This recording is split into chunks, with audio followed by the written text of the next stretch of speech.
name's Karen. I had twins by my first husband. Unfortunately, I was very young and the marriage fell apart. There was no real reason, it was just we were too young and things just kind of went wrong. In a quite short time, I met who I thought was a lovely guy.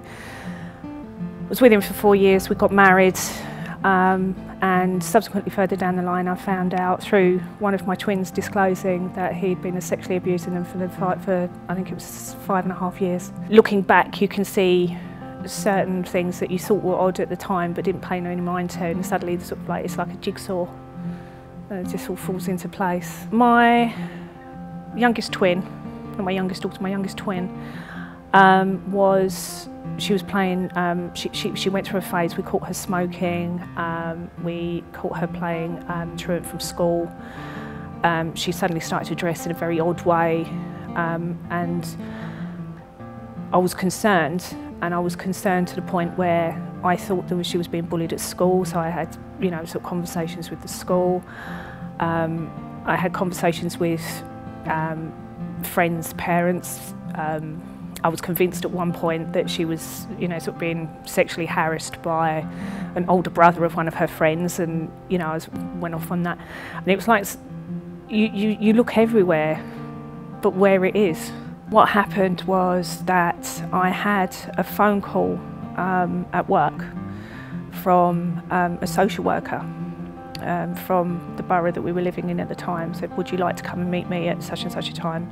So I had to literally drop everything and go. They told me that I had to find this, they gave me this address that I had to go to, and it's like I can't call it a safe house, but it's like a normal house that the police use for doing interviews with children that are vulnerable, and it's set up very much like a living room come playroom, but there's like another bit where another detective and said parent sits whilst the disclosure's going on, and that was the first I heard of it.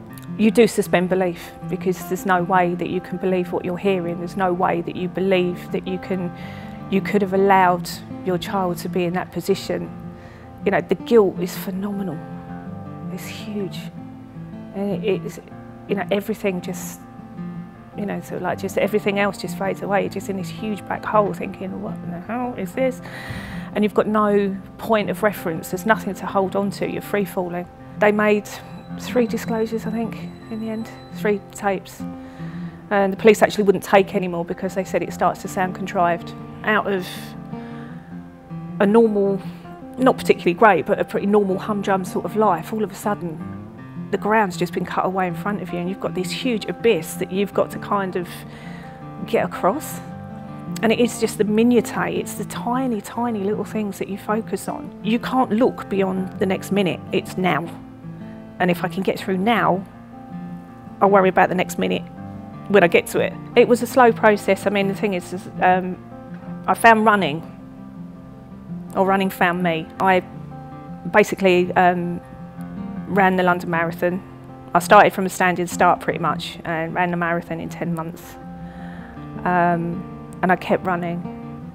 And I found that it did, again, pounding the streets is when you sort of like, I could take it all out. I could write my letters, I could get angry at people, I could do whatever.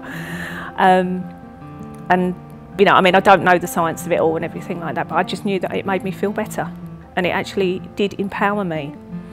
And it did actually make me feel, sometimes when you're sort of trying to argue with social workers or police or whatever, you're this big. And at least after a run, I felt a little bit bigger. One of the biggest problems that we have with sexual abuse in this country is everyone sweeps it under the carpet. Don't. Just don't, it's one of those things that breathes in the dark. Focus on something you enjoy, have fun. I can remember I brought them up to see the lights in Oxford Street, and we ended up, I'm sort of showing my age now, ended up doing the monkey walk down Oxford Street, which, had us, like, everybody was just staring at us as though we'd lost our marbles, but we found it hysterically funny. And we also did it again in the main thoroughfare in Barcelona in Spain, so just because we could. But yeah, I think that you need that. I don't know. I think I got this, sort of sense of mischief, and I think now I'm a lot less likely to repress it than I used to be. Because I think, well, what's the point of being scared? You know, at the end of the day, I've faced the scariest thing on you know, that there is.